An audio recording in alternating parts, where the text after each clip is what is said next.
Glenn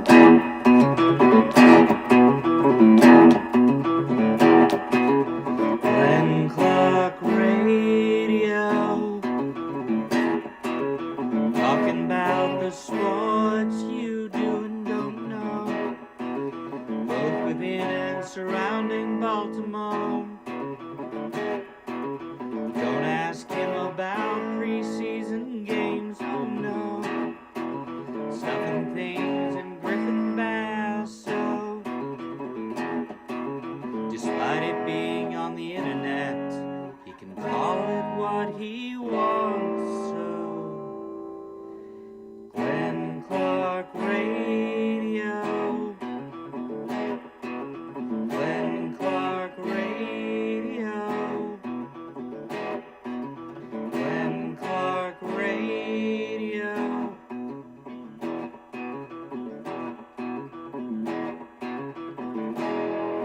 Duke sucks.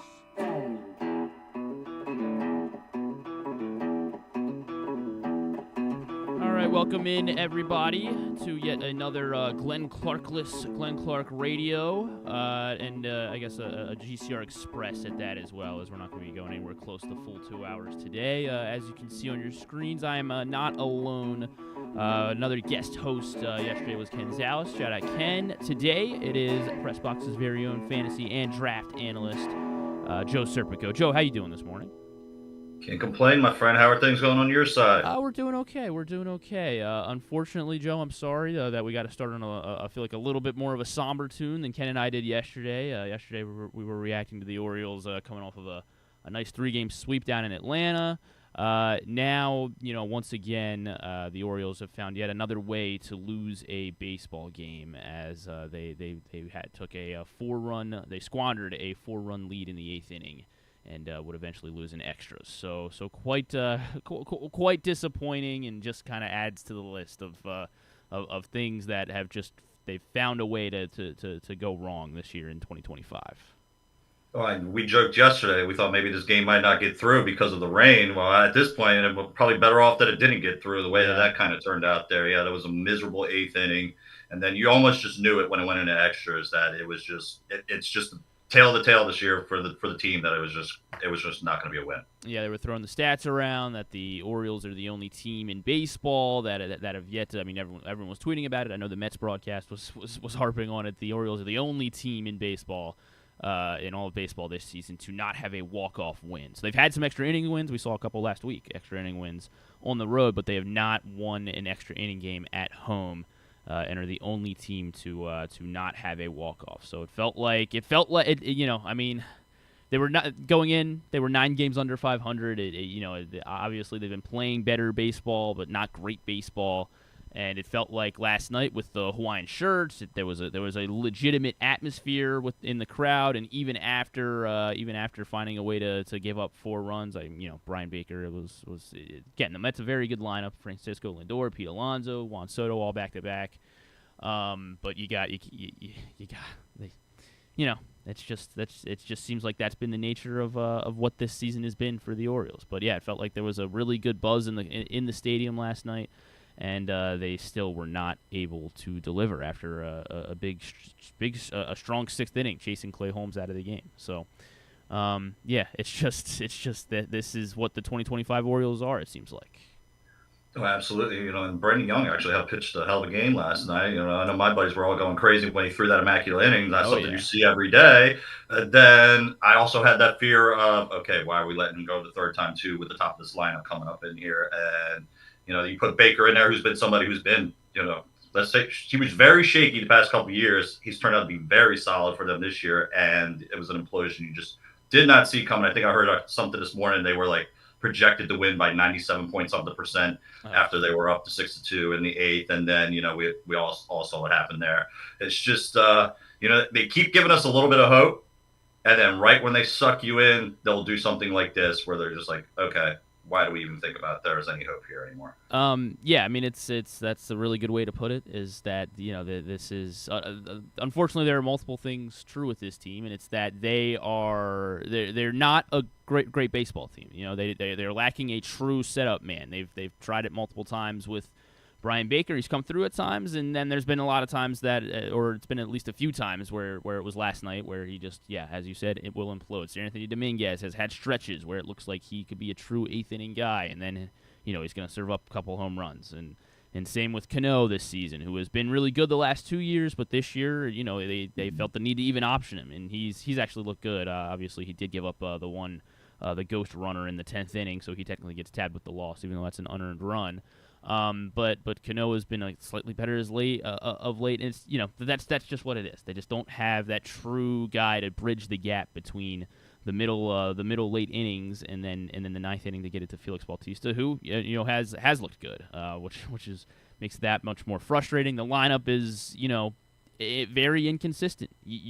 Cano somehow loads the bases and somehow keeps it a 1-run game. So you get to the 10th and with a runner on second, and you have, I don't think there's 3 other guys that the Orioles would have preferred to have up: Westberg, Gunnar, O'Hearn, to try and scrape across 1 run. And you got Holiday Speed sitting there at second base exactly. too. So you're thinking all you got to do is get 1, and then you can tie this game up. Especially after, like you just mentioned, they managed to escape a jam. If you think about it, to only give up that 1 in the 10th, and then you got Holiday there. You're like, okay, these are, like you said, these are the guys you want up, and it just doesn't happen. It's just kind of like I was saying before. That's just kind of been how they are. Like they keep you kind of guessing, like, okay, they're gonna do it, but then like I said, I just knew. It's just like when it almost was like that feeling of that game against the Rays. Like as soon as that lead was squandered, it didn't matter what was going to happen. It was over from there. Took the air out of the dugout.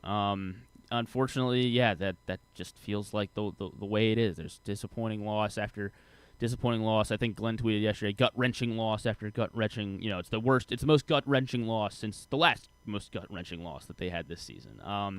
So it's really tough. I mean, they're 10 games under 500. I'll do my Jim Palmer analysis. They're probably not as bad as their record is, but they are. So that's just the way it is. They still got 5 more games before the All-Star break. The way things are running, it feels like they need to win every single one of them to even have a chance at potentially not being sellers here as the deadline now gets closer and closer by the minute, and who knows what is next for this team. You look at the expiring contracts. Who has value? Who will be interested in who? It doesn't seem like any of the starters have all the starters have more or less pitched their way out of the top of the market. Like we thought, Eflin could potentially be one of the best arms on the market. He's hurt, and when he came back from his first injury, he has not looked like what he did his first 3-4 starts of the season. So. Really, really tough. Sagano, we thought maybe could somehow sneak his way into being, and now it looks like Charlie Morton might be their best option if they have an arm to sell. We talked to Buck Showalter a couple weeks ago, and he threw out the name Dean Kramer, and Dean has looked really good. So maybe even that guy could be someone that they could look to flip. It'll be there's a lot of different ways the conversation can go. Over the next couple days, over the next couple weeks, and if they start winning baseball games, that could change a lot of the way that we're talking right now as well too. But the most depressing part is a lot of these guys who are on those expiring contracts, they're not helping us out in any way either. And it's not like any of them are playing well to up their value a little bit for us. Right. O'Hearn, I guess, would be O'Hearn but even he the past month or so has been the same player that he was, say, the first 3-4 months of the season. So they're like in a true spot now. It's like teams are going to come out there and buy low. Exactly. That's absolutely going to be the case now, and you can't fault the Orioles. They're going to have to take something. Like for Cedric Mullins, I think something's going to have to be done. O'Hearn's another one. Something's going to have to be done there. Those are guys you're just going to ultimately have to just it's time to bite the bullet and give up on them. But you're just not going to get the same return that you would have got literally 365 days ago that you're going to get now, just because of how poorly they played this year. And in the case of Cedric, I don't think most of them expect to be batting around 200. But he still gives you what you're looking for defensively, so that's why teams are going to definitely try to poach him off the Orioles. Yeah, that's the thing that's just unfathomable is the underperformance of everybody, not just Mullins and O'Hearn, who we thought, even maybe not even a year ago, but like 2 months ago when the team was very slow out the gate. It was if this season continues the way it is, at least it seems like Cedric Mullins and Ryan O'Hearn could be guys that teams, would be throwing a lot at to try and bring to their team. And there's still going to be a market for them, but yeah, it's not like what these aren't guys that they're not playing like top of the order bats like they might have been in April and May.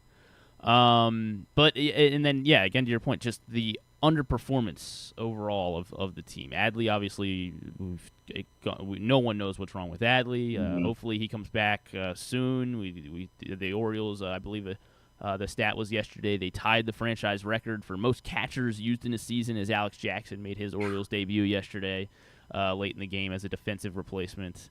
It's just there's been a lot of bad luck, and then there's been also some, just guys that have just very, very underperformed. Looking at the box score now, Tyler O'Neill is batting 187 on the year. This was the guy that was supposed to replace Anthony Santander. Obviously, maybe not hit 45 home runs like Santander, but you thought maybe he could at least get 30 or at least close to 30. It looks like he can't even hit the Mendoza line right now. So it's just underperformance up and down the lineup. Gunnar underperforming, OPSing below 800. That's not what you thought from a guy that was a MVP candidate the last 2 seasons. The O'Neill one is the one that's going to, I think, kill him the most, and that's just because he's got the player option. And with the way he's been batting, he has to almost take that option. You'd almost be stupid not to. So, we're going to have him back next year. On top of, let's face it, of the one position we know that they have some prospects, it is in the outfield. That's the part of the reason why we can get a Mullins at this point, and then Snare. But it's just the way.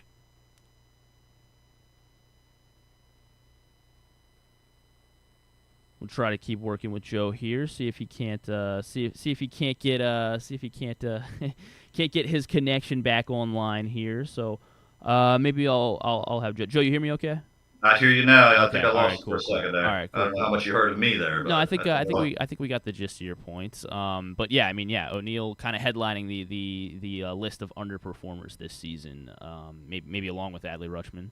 Just because Adley, we also did not expect him to be, just barely hitting over 200 at this point, and the injury just kind of, literally insult to injury with Adley right now. I just remember opening day and be like, okay, Adley's back. Be like, This is the Adley that, we thought, everybody talked about maybe he was banged up last year.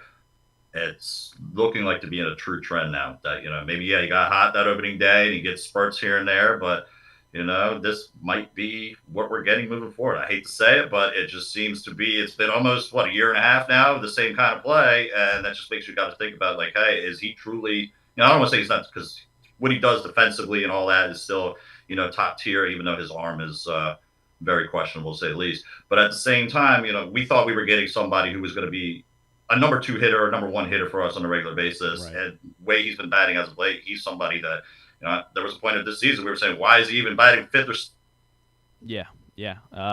That's 6. He needs to be down there 7, 8, 9. So hopefully that's not the case. Yeah, that is an excellent point, Joe. And then I guess just since we're talking trade deadline, maybe potentially there could somehow be a market for Ramon Laureano too, because he seems to be the one guy that has been the most consistent of late. O'Hearn is still playing solid. He's not like a red hot guy like he was the first couple months of this season, but O'Hearn's still playing solid, and Laureano could potentially might be this line's best hitter right now because he works at bats. He finds ways to put the ball in play, and he might be their best defender too right now. We saw it yesterday. There was Soto was stealing second, and then there was a ball hit to right field, and it looked like it was going to be first and third easy for Juan Soto, but he held up because he knew that Ramon Laureano has a cannon in right field, so he might be one of their bigger trade assets as well, Ramon Laureano, which I guess not this fan base is not in the mood for giving Mike Elias much credit, but Laureano does seem to be. I mean, he's been their best hitter. He is their best hitter. Yeah, he's a professional hitter. I actually, when we signed him in the offseason, he was one of those guys I was like, ooh, I kind of like that move. Sneaky signing that nobody really talked about, but has always been a guy that's had some pop. And his bat plays akin to yards as well. So he was, like I said, somebody I was like, I kind of like that sign. If he makes it, great. If he doesn't, it's one of those moves there, and it's panned out to be actually a really good move for the Orioles. And then, like you said, he might be our best trade piece right now. He probably is if you think about it. Because of the way his bat is working, because we just talked about Mullins, his bat's not working. If you're looking for a defensive guy, you want Mullins. If you want a hitter, you want Lariana. You got a little bit of everything from the Orioles right now, but you don't. There's not that bona fide stud on the Orioles like we would have thought that Mullins was maybe 2-3 years ago. Yeah, I mean, and that's the other problem when we're having these discussions is that we're all almost, probably 90-95% sure this team needs to be selling at the end of the month here. But they're also all the guys we're bringing up are guys that we think could help this team in the future. Even though that Ryan O'Hearn, this is a team that is obviously lacking, strong veteran presence, and guys like Ryan O'Hearn and Ramon Laureano seem to have a strong influence. Seem to have a strong influence and could continue to have a really good influence on these younger guys like Gunnar, like Adley, like Westberg. Like Kobe Mayo, these guys that we think should be the future of the team, and so that makes it tough. But it does seem like those are some names. O'Hearn and Mullins and maybe Laureano are names that at this point it feels like we have to say hopefully they part ways with and can get us and can get a solid-ish return, I guess. Well, a lot of people seem to think that O'Hearn's the type of player that's, once we decide to make a move with him, that they're going to have a little wink where he's going to come back to the Orioles next year. Yeah, he is an interesting one. Yeah, so now I can see that coming because of the Orioles. They kind of brought him out of his shell, essentially, after he got the FA from Texas. But at the same time, I mean, we know that the future at first base is a little bit clouded as well, because once Messiah comes up and then you have Adley in the picture too, and Mountcastle's still around too. Let's not forget about that. And you're put in a situation where you're definitely going to want Basayo and Adley on the field as much as possible once those two are paired up. So where does that leave O'Hearn? And then, you can obviously play him at DH. You can kind of mix and match all three of those guys in that spot. But I think that just puts a potential log jam at those three spots that don't allow much flexibility otherwise for the rest of the team. Yes, that is true. And maybe, hopefully, we can get back to what we were saying the last two seasons, which is those would be good problems to have, right? Correct. Yeah. But right now there are no good problems for the Orioles. They're 10 games under 500. It's not impossible, but it seems quite unlikely. Matt Weirick from the Sun yesterday had this one at 40-50. The Orioles are 40-50 separately. Only two teams in baseball history have ever lost 50 games of their first 90 games of a season and still made the playoffs. That would be the 1984 Kansas City Royals and the 1973 New York Mets. So there's a chance to guess it, technically. But yeah, they need to go on. There was a lot less teams in baseball back then too. That's true. I believe I think those teams won like 84 games. So can the Orioles get to 84 wins this season? Not happening. All right, there you go. Joe Serpico on the record. He thinks that they're dead in the water. Maybe even late to the party at that with that statement, Joe. But yeah, it's just been disappointing. They'll try to go at it again tonight, 6:35 again on Masson, I believe. It's the bad news for the Orioles is that it's going to be a lefty on the mound for the Mets, and we know their struggles against left-handers. David Peterson against Tomo Sagano for the Orioles, who, by the way, I mean, I don't know what has happened with Tomoyuki Sagano. We thought, mentioned it, we thought Sagano was could have been the one saving grace from the offseason, and he looked very good. And over the last month, he looked awful. He has looked awful. So Sagano will try to right the ship tonight.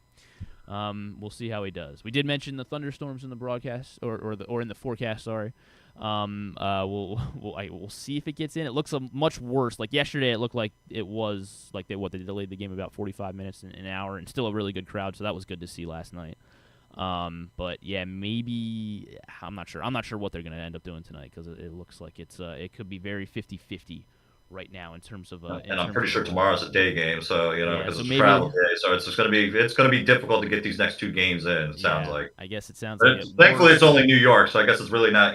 It's really not that far if they got to find a way to make these games up later on in the season. That's true. I guess I would I would think then they would try to do a doubleheader on Thursday, and hopefully that'd be a single admission doubleheader as well. Like they might try to start it, maybe they'll bump up that first game to 12 or something, or they'll do 1 and 4, whatever. But yeah, so we'll see. They still have a chance. The series is still in front of them. They got 2 games left. Charlie Morton scheduled to go on Thursday against Justin Hagenman. I'm not sure who the heck that is from the Mets, but I guess we'll meet him. We'll get there soon enough. Any other points you wanted to dive into on the Orioles, Joe? I feel like we've belingered enough. I guess the one thing, do you think Jackson Holliday sneaks in as the second Oriole to make the All-Star team? Probably not. I mean, just because if they're looking for infielders, what Jose Altuve, although Altuve's been playing some outfield for Houston, but just because of the name value that Jose Altuve has. I feel like he might be the kid deserves it. Yeah. I feel like he does deserve it. He deserves it, but I just think it's going to be one more year in the making. Exactly. The problem is, do the Orioles deserve it? I think that's the question. Do the Orioles deserve to be a team that sends 2 players to the All-Star game when they are, they're a last place club. They're last place in the AL East right now. Everyone chasing the Blue Jays, by the way, who have won 10 in a row. 10 in a row, the Blue Jays. Why can't those do that? Then we're talking a whole different conversation. It would be very much a different conversation. All right, we're going to take a break here. Before we come back, I want to make sure I shout out Baya Toyota and our friends over at County Sports Zone for the latest news from the world of Maryland high school sports and football season previews that you can find all summer long. Check out countysports.zone, proudly sponsored by your local Toyota dealer, and buyatoyota.com. Again, that is countysports.zone, proudly sponsored by your local Toyota dealer, and buyatoyota.com. When we come back, we're going to dive into some fantasy football with our pal Joe Serpico. So don't go anywhere right here on this express version of GCR. Feeling sluggish, unfocused, or not like yourself? It could be low testosterone. At Game Day Men's Health, we specialize in testosterone replacement therapy to help men boost energy, improve mood, and regain confidence. Our treatments, including testosterone cypionate, are safe, natural, and tailored to fit your lifestyle with weekly injections or pellet therapy. Get started today with a free testosterone test and feel the difference. GameDayMen'sHealth.com. Game Day Men's Health, where men reclaim their game. Summer just got a whole lot merrier at Live Casino. Win your share of $30,000 during Christmas in July. Earn entries starting July 1st. Dash in on Saturday, July 26th to be one of 50 winners to unwrap top-of-the-line electronics, home appliances, free play, and other great gifts. Go all in on good cheer at Live Casino. At Erndale Mills. Must be 21. Please play responsibly. For help, visit mdgamblinghelp.org or call 1-800-GAMBLER. Calling all athletes and families, don't miss Football versus Football, a free sports and wellness festival Saturday, July 19th from 10 to 6 at Baltimore Peninsula. Meet retired Ravens, other former NFL stars, and pro soccer players. Join youth sports clinics, get free health screenings, and enjoy food, music, and family fun. Powered by United Healthcare, presented by Sports Legacy Group, and supported by University of Maryland Orthopedics and 1-800-GAMBLER. Brand new Costas Inn in Timonium is now open at the racetrack's off-track betting center located on the second floor of the grandstand. It features everything you love about the legendary Costas Inn, including their delicious crab cakes, their sandwiches, seafood, and much more. Steamed crabs are still available, only at the original location, though, 4100 North Point Boulevard. And you can check out the all-new Costas Inn in Timonium. And don't forget to watch Stan the Fan Charles, Ross Grimsley, and Luke Jackson talking baseball every Monday at facebook.com/PressBoxSports. You can find them archived as well on the Facebook page and the PressBox YouTube page. Stan shows are exclusively brought to you by the Costas Inn. They were talking Orioles, obviously, this week. They were talking some All-Star game after the All-Star game rosters were revealed. And the Nationals firing Dave Martinez. So be sure to check out Stan, Ross, and Luke. Always brought to you by the Costas Inn. All right, Joe. Fantasy football, never too early. Maybe some people would argue if you're starting your fantasy football, you're late. You're late. Are we late? Are you in that camp? You're late. I've already, as of yesterday, the first mock draft that I put out is already out there, but I've already did a dynasty draft for this year is completed. I finished a couple best ball drafts already. So, yeah, if you're just getting into the game and you're somebody that, really wants to take this as a little bit as seriously as me and KZ kind of do, and you're just now getting started, yes, you're a little bit late to the party here. All right, well then I guess since most people probably still are late, then is there a unanimous 1-1 pick right now? For me, it's Ja'Marr Chase. Okay. I think there's no way you can steer away from him the way he has played the past couple of years. Ever since he's came into the league, he's finished 3 out of the 4 years. He's been a top 10 wide receiver. He's coming off the Triple Crown. That Bengals defense is absolutely trash, so they're going to have to play a lot of games, whether he be behind or in shootouts. So him and Burrow. Now, the only thing you got to worry about is Burrow does have a little bit of a injury history behind him. So say God forbid something were to happen to him, you got to worry a little bit. But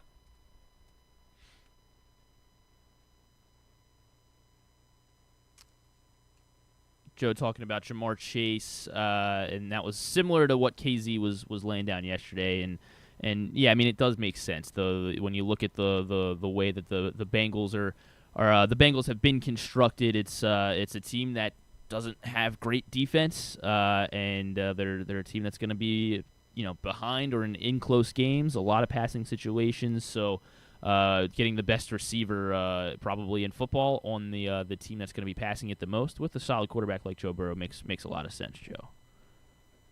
Oh yeah, absolutely. I mean, he's the top receiver in the game right now. You could argue whether it's him or Justin Jefferson. But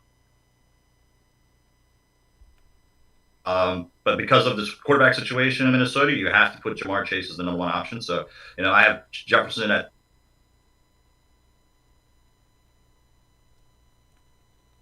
still trying to work through some technical things with Joe. Hopefully we'll see if we can't get a stable connection there. But yeah, I mean it sounds like pretty much everyone likes the idea of going Ja'Marr Chase as the first receiver off the board, and more likely than not the first player taken off the board. And then if Ja'Marr Chase goes off first, are you going to Justin Jefferson next, or are we going running back after that, Joe? I have Chase 1, Bijan 2, and then I got 3 receivers at 3, 4, and 5. I got Justin Jefferson, Puka Nacua, and CeeDee Lamb. And then I think I'm the only person, as far as I know, based off Fantasy Pros rankings, I have Derrick Henry as number 6. So really? I have him ahead of Saquon Barkley, who I have at 7. But my reason in thinking, the historical data shows that somebody who has touched the ball as much as Saquon Barkley did last year, they don't return as RB1 the following year. And most of the time, unfortunately, they seem to get banged up. Derrick Henry just seems to be like the outlier. You know what you're going to get from him this year. 1,250 yards is probably a guarantee. 12 to 15 touchdowns. Yeah, he doesn't get you much as a pass catcher, so if you're in a PPR league, maybe you drop him down a little bit. But he is the most sure thing you are ever going to find in fantasy football. Especially with how the Ravens run their offense, they're not like, let's say, the Eagles or the Bills when they get close, they want to run their quarterback. No, they're going to turn around. They're going to give the ball to Derrick Henry. So Henry is almost a shoo-in for, like I said, the 12, 15 touchdowns. And let's face it, people keep forgetting, if it wasn't for Saquon last year, Henry's numbers were absurd himself. So why people have him as, everybody's waiting for the fall off, but I just don't see it happening just yet. And as long as he's paired with Lamar Jackson, and that's the most dynamic duo in the backfield we're ever going to find, I still am going to consider him at worst a top 10 pick. Wow. So, but like I said, I have him at number 6 just because I can see easily another, 1,200 yards and 10 touchdowns, which still puts you as probably RB 6 or 7, but that's what we're looking for in your first round. You're not always going to hit the home run, but you want your first round pick to at least be one of your safest picks as well. So was he your 3rd or 4th running back? Sorry. He's my number 2. He's your number 2. Wow. Okay. Yeah. So you're going the number 2 behind Bijan, yes. Wow. All right. And that's coming from an Eagles fan too, or you're taking him over Saquon. Correct. And then, like I said, it's just because the historical data shows that anytime, not only when you're RB1, but 450-plus touches last year, the data shows that that's usually the following year. You don't put up the same numbers. Now, I don't have them too far behind. I have them literally next in line at number 7 there. But at the same time, it's just because I still think Saquon is still going to have a hell of a year. I also think that the Eagles just were dominating teams so much last year that they can get away with running the ball so much with Saquon as well. I don't think that'll be the case as much this year. The Eagles got a much tougher schedule this year. I think we're going to see more out of the passing game, which, don't get me wrong, Saquon will be a factor in that, but I just don't see him flirting with 2,000 yards again. All right, got it. That's very. It's interesting that both you and KZ are extremely bullish on Derrick Henry, because KZ said the same thing yesterday, that he that Henry is his third running back off the board, so he had Saquon just ahead of him. But yeah, he said there's no one else. I mean, the same exact things you said, which is very interesting. I wonder. It'll be interesting, I guess, to see how drafts play out, how leagues play out. Obviously, in Baltimore, maybe people will be quite similarly bullish on Derrick Henry. But yeah, if you're in a league that is non-Baltimore based, it sounds like Joe and KZ see some really strong value. He's going to end up being a steal for you. Let's say if you have, if you're down in a Baltimore-based league and you have the 10th pick, and you can land Derrick Henry there, that's a phenomenal way to start your draft. I think it's perfect. Some people are going to say, well, you want the younger kid in Ashton Jeanty. No, I want the guy that's the sure thing. So that was what I was going to ask. You got Christian McCaffrey, Ashton Jeanty, presumably at least fantasy wise, a top to first round pick. Achan's right up there. Jonathan Taylor, Josh Jacobs. How do you feel about those guys? So Jeanty's the one. Has every opportunity to be the rookie of the year, and every opportunity he could be running back one by the time the season ends. Just because, let's face it, he doesn't have competition behind him at all. Zamir White is the only Raiders running back I'd be worried about. We saw what he did last year. He was a popular sleeper last year, and he just completely bombed. Could he pass Derrick Henry? Yeah, of course he could, because he's going to get some work in the pass game that Henry's not going to. Could he pass Barkley? Absolutely, because, again, we kind of just talked about the data there. The only other running back I have ahead of Jeanty is Gibbs, and I could see him taking a step back because it's a new system. They might try, we saw Gibbs kind of take a step forward when David Montgomery got hurt last year, and we saw that he could be the true fantasy star, but David Montgomery's still there. So he's still going to be factored in. So there is every, route there for Jeanty to be the number one. Even you can say the same thing about Christian McCaffrey. When McCaffrey plays, the guy's phenomenal. Right. The problem is he doesn't play. So he is the biggest boomer bust in your top 10 running backs that there is, because once he's on the field, he is arguably the best running back in football. The way he runs, fits the system, catches the ball out of the backfield, but he just is so inconsistent with his play. And then the issues that he's having, they're all like lower body issues. It sounds like the body's starting to break down, unfortunately, on him. And that's the biggest concern when you're a running back. So, I have him at 6, but he's somebody that I still am kind of a little weary about. I have him ranked up there, but I might not be touching him in as many leagues as I would like to maybe a couple years ago. Got it. So you would avoid might not be the right word, but if McCaffrey's there in the second round, like around 15, that 15 to 20 range, are you still you're going to try to find somebody else that you like more than McCaffrey?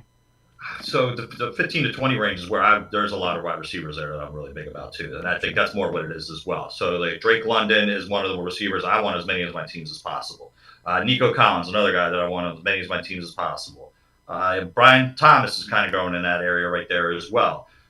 Even if you want to go, let's say you're in a tight end premium league and you want Brock Bowers there, that's a hell of a pick right there. I mean, Brock Bowers was putting up wide receiver numbers last year at a position. We talked about it almost every week, it seems like, last year, to how just miserable tight end position was if you did not have Bowers or McBride or Kittle. So if you can get a leg up on everybody with Bowers, you can do that too. So yeah, it's more of those receivers that I would like to be my number one there, as opposed to relying on Christian McCaffrey to be my number one running back there. And then if that doesn't work out, you are really in a bind, because let's face it, running back it's a little bit deeper this year than it has been in years past, but it's always the most volatile position. We didn't talk about tight ends much yesterday with KZ, so it sounds like you're leaning towards Brock Bowers. He's your number one guy. Yeah, I have him at number one, but I don't have Trey McBride too far behind him. Gotcha. Trey McBride, when he came back from injury last year, arguably put up more points per game when healthy than Brock Bowers did. Bowers got all the hoopla because he broke the tight end record, and broke from years ago's record from Sam Laporta. But if McBride had played a full season, he would have smashed all those records. So I have McBride just behind him, more being the Raiders don't have a true number one. Their number one is Bowers. For Arizona, they still have Harrison, who I expect to make a big jump this year. So I think that McBride is still the number two in that offense. But at the same time, he won't be too far behind because, let's face it, the Cardinals don't have much behind those two guys. I think I heard KZ talking about Michael Wilson yesterday.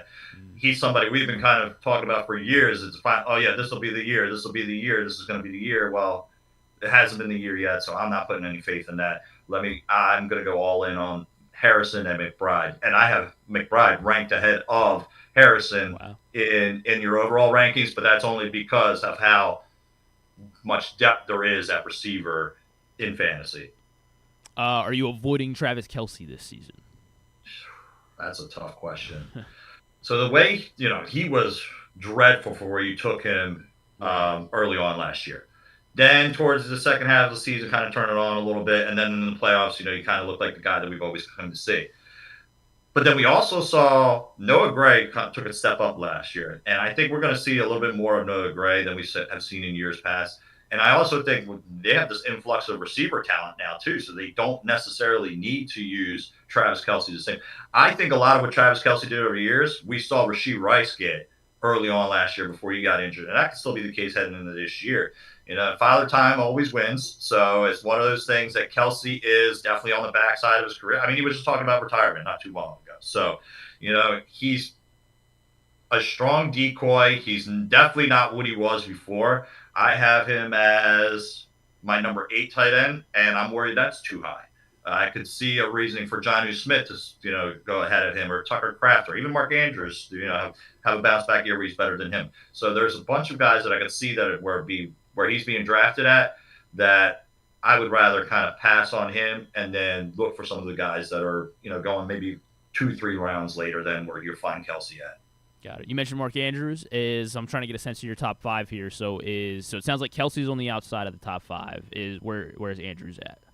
I have Andrews at 11. So if you give me my 5, it's Bowers 1, McBride 2, Kittle 3, Hockenson 4, Evan Ingram at 5. I think I'm probably the only person that has Evan Ingram that high. I think with him showing up in Sean Payton's offense, we've seen what he's done and he has already said, he's like, I'm going to use him as my joker. So they're going to line him up kind of all over the place. So I think Evan Ingram, and another funny stat is when Evan Ingram's his first year with the Giants, monster.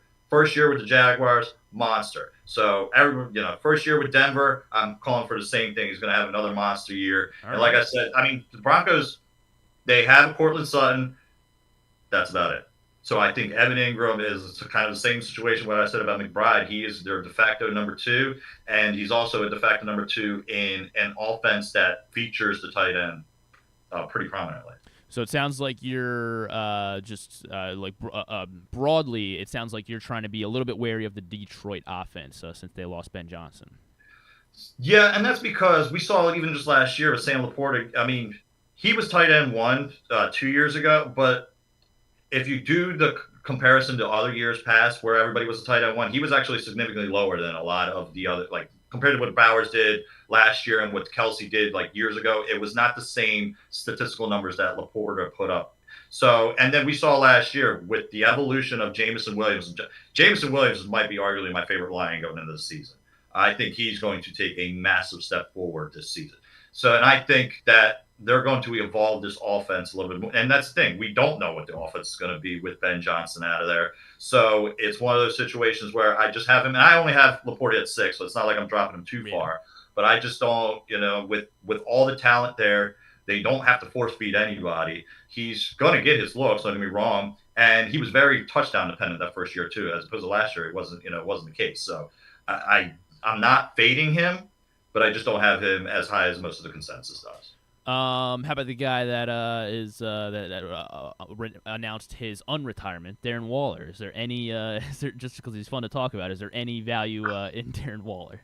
It's such a weird situation there. Because when I laughed hysterically when I saw it, I was like, "What? They traded for Darren Waller, the retired guy?"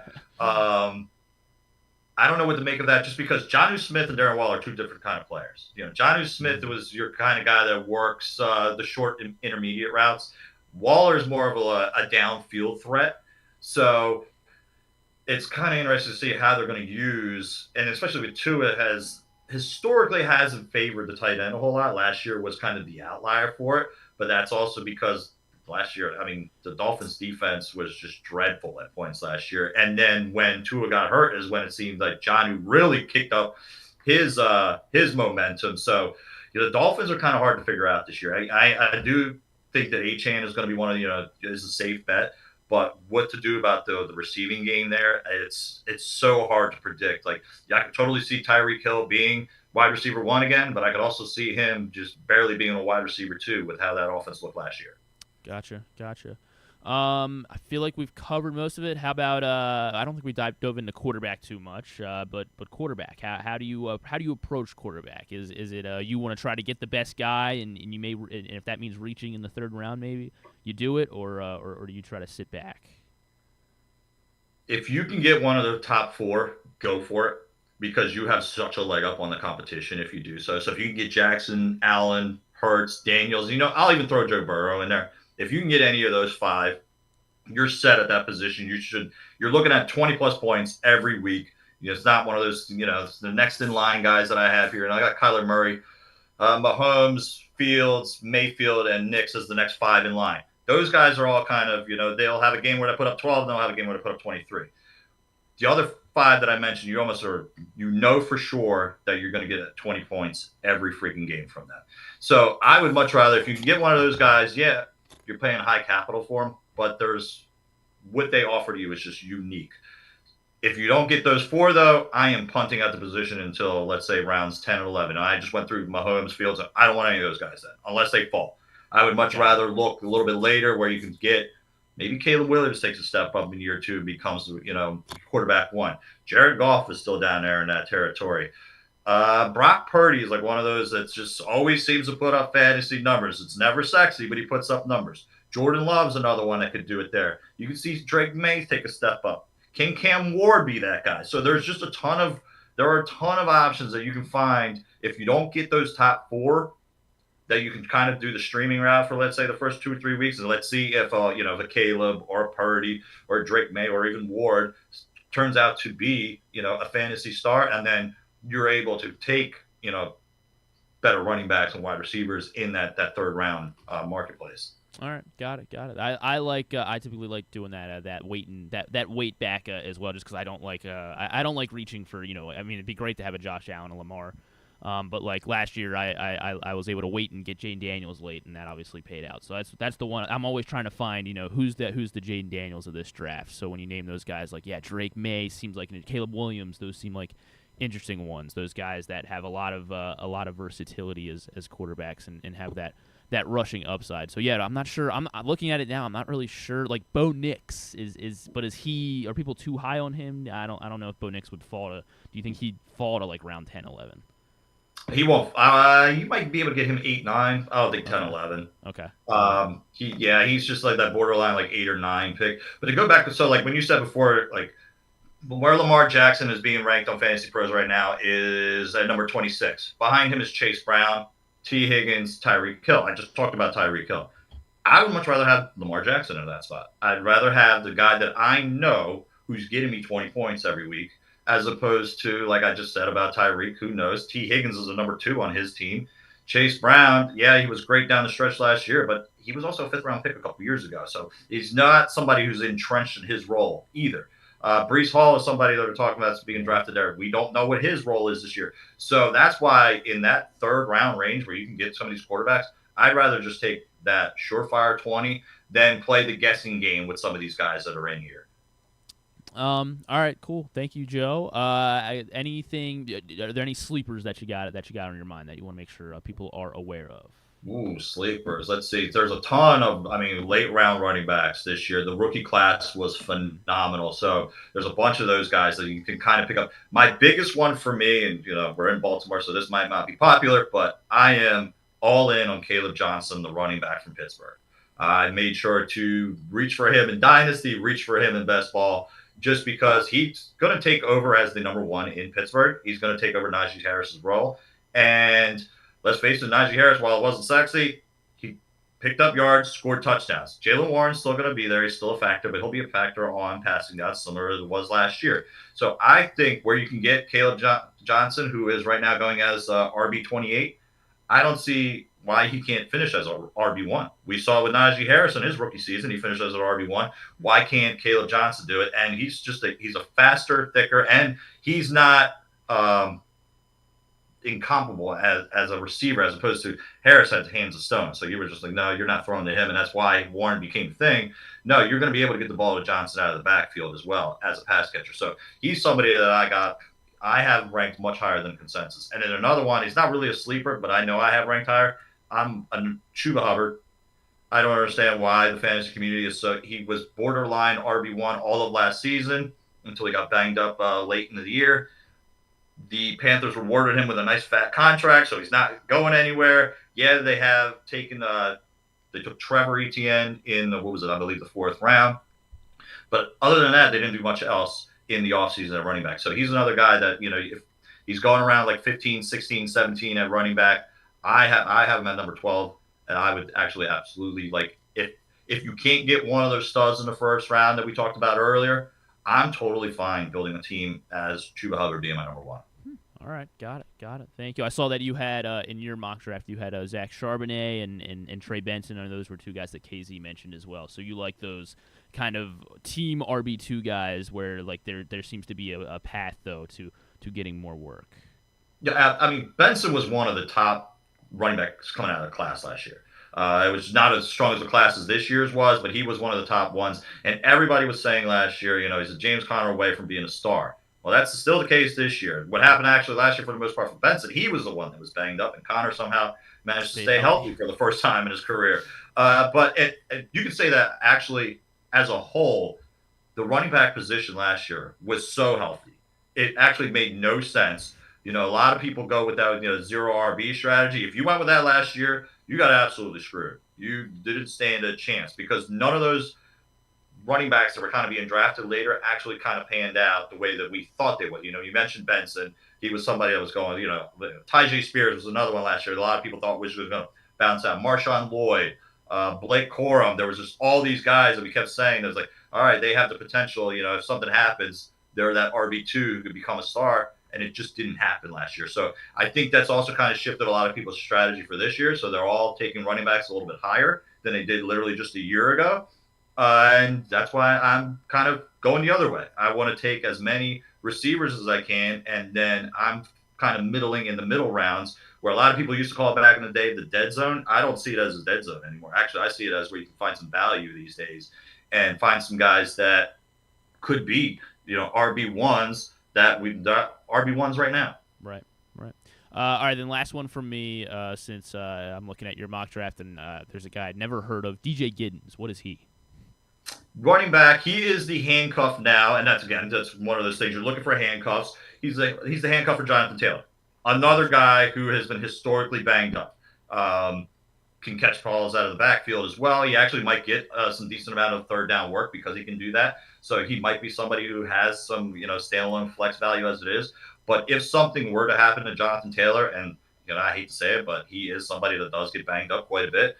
He's one of those guys that can fill in right away. And I'm blanking on who it was a couple years ago when Taylor got banged up, but he was Zach Moss. Zach Moss was literally a fantasy star in those couple games where Jonathan Taylor was banged up. So who's to say DJ Giddens, especially I think I took him with my last pick in that mock draft. So he's just somebody that you can get very late there. And then, if it works out, great. If, he doesn't end up playing whatsoever, he's a late round pick. You just toss him aside for another guy that could be in a similar situation like that. Joe, thank you so much, my friend. Anything that you need to plug, anything that we haven't gone over?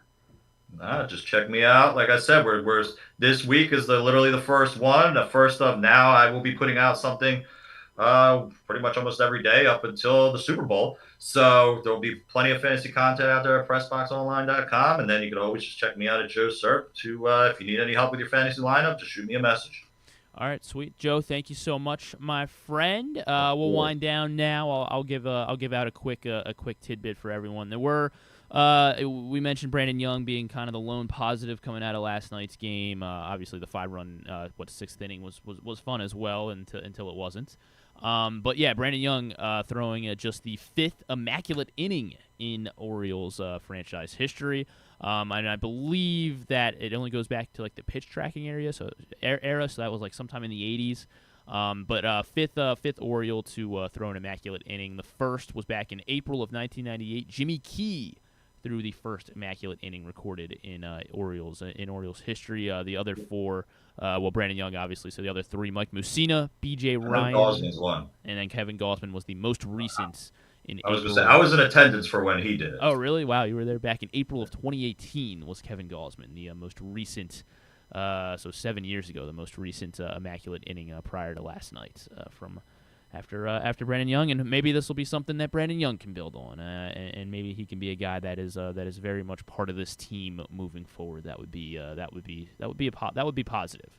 I'm realizing, and even more incredible is that Gausman did it in the 7th inning of whatever game against Cleveland back in 2018. So impressive from Gausman, impressive from Brandon Young.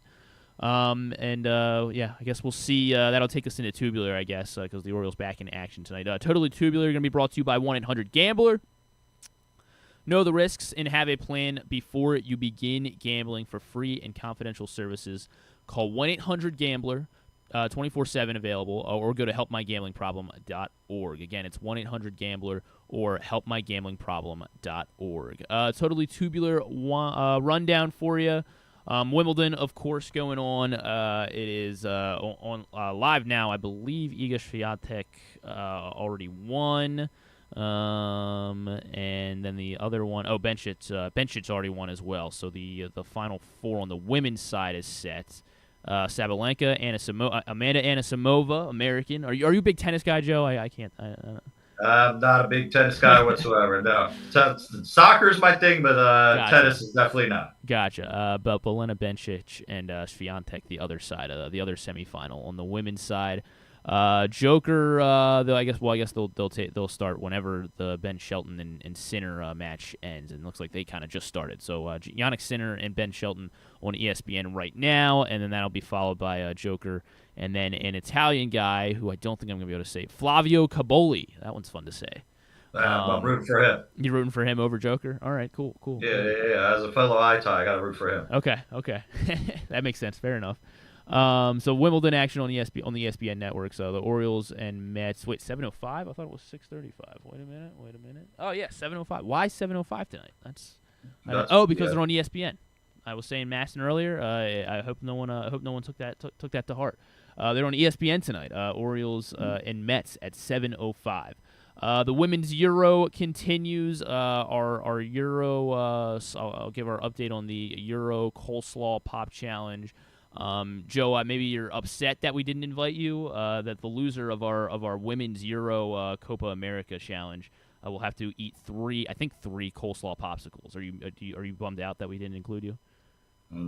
After the pimento cheese milkshake thing, I think my stomach could use an extra month off. So no, I'm sure we'll have some kind of crazy bet once we get around the football season. Oh, for sure. So and actually, did Glenn ever live up to that bet yet? Because that's a video I need to. Oh, our long. No, not yet. We're gonna work on that. Yeah. Okay, because that's something that I definitely want to check next week. Yeah, we'll have to start diving in on that. Yeah, we'll get it done. Yeah, we still got some time before football season. But yeah, women's Euro FS1 at noon will be England Netherlands. Go Netherlands! Netherlands is one of my teams. And then France and Wales at 3 p.m. KZ still in the lead. Nick Kelly and Jeremy Kahn tied for second. And then I am tied for 4th with Glenn and Proctor. We have 6 points. And then 0 still at the bottom of the border, Kyle Ottenheimer and John in Little Rock. So it seems like one of those two not off to a good start. Not off to a good start for either of those two in our Euro Coleslaw Pop Challenge. FIFA World Cup, the FIFA Club World Cup, sorry, on the zone will be PSG versus Real Madrid at 3 o'clock. And then the rest, more baseball. You can go to Glenn Clark Radio to look to check it all out. Non-sports wise, It's Always Sunny. Season 17 premiere of It's Always Sunny in Philadelphia. So that'll be on FX, and then tomorrow, or I guess at midnight, will be available on Hulu. So that's your non-sports rundown, totally tubular wise. Joe, anything else? Anything else we didn't get to? Maybe not. That doesn't have to be Orioles fantasy football. Anything that we did not get to that's on your radar. No, just kind of that's the weird part of this time of the year. Yeah, It's kind of a downtime sports wise. So unfortunately, the Orioles stinking leaves us not much to talk about, and then it's still too early to you can talk fantasy, but it's still too early to talk about the actual NFL season just because they're not doing anything. So there's nothing to really be put out there right now. Joe, thank you very much, my friend. Appreciate you stepping in, and I know that we said a half hour. I appreciate you doing a near full hour with us. No, absolutely. I told you yesterday I had the time for you, so I didn't mind this whatsoever. So anytime you guys need me, I'm around. All right, thank you, my friend. I believe our PressBox editor Luke Jackson will be filling in tomorrow, so it'll be myself and Luke, and we'll certainly be diving deep into the Orioles. Hopefully they look a little bit better tonight than they did last night, and are able to pull out a win. So Luke and I can have a pleasant conversation. If not, then we'll just keep diving into how disappointing they are, which is what we've done. It feels like almost every other day this year. Joe, thank you again. No problem at all. As Glenn would say, go Birds. They're ESPN tonight, and then as always, of course, Duke sucks.